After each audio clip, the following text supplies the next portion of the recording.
Father of Invention is a 2010 film directed by Trent Cooper. This is written by Trent Cooper and Jonathan D. Krane, and we have a cast including Kevin Spacey as Robert Axel. We also have Camilla Belle, Heather Graham, John Stamos, Craig Robinson, Virginia Madsen. Great cast, great performances, really great characters, Robert Axel in particular. But I don't know if I love the narrative or not. I feel like I like the concept, but I don't love the execution. Axel, he's referred to by his surname a lot, so I will be referring to him as Axel, is just out of prison. He is an inventor and he was imprisoned because something went wrong with an invention. And now that he's out of prison is partly with reconnecting with his family, namely his daughter, and also coming up with a new invention. And that sounds like it could have been really fun, really interesting, and it just wasn't. It's listed on Wikipedia as a comedy drama. IMDb also listed as a comedy and a drama. And I didn't really find it funny. Initially, to begin with, yes, I feel like at the beginning it was a little funny. But as the narrative went on, there wasn't really a lot of comedy there. And for me, this happened quite quickly. So it wasn't very funny.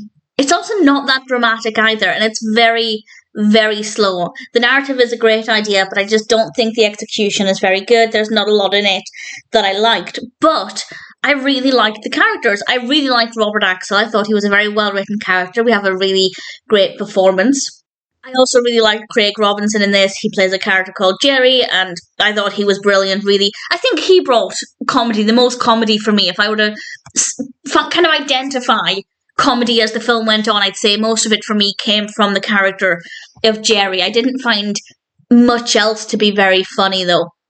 Certainly not funny enough that I would say it's more of a comedy than a drama. I'd say it's more of a drama, but there's not really a lot of drama. There are moments, don't get me wrong, there are certainly moments. But in between those moments is just a lot of fluff. And when it's not fluff, when it is actually something to move the narrative forward, it's very, very slow. So it's a nice idea. I don't think it's well executed, but I really like the characters. And I'd say that's almost enough to save the film.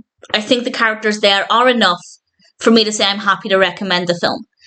The narrative isn't great. It's okay. There are, as I said, there are moments that are not too bad, but from start to finish, there is definitely a lot of fluff in between those moments, or slow moments that are not as well executed as they could be. But the performances are great, the characters are great.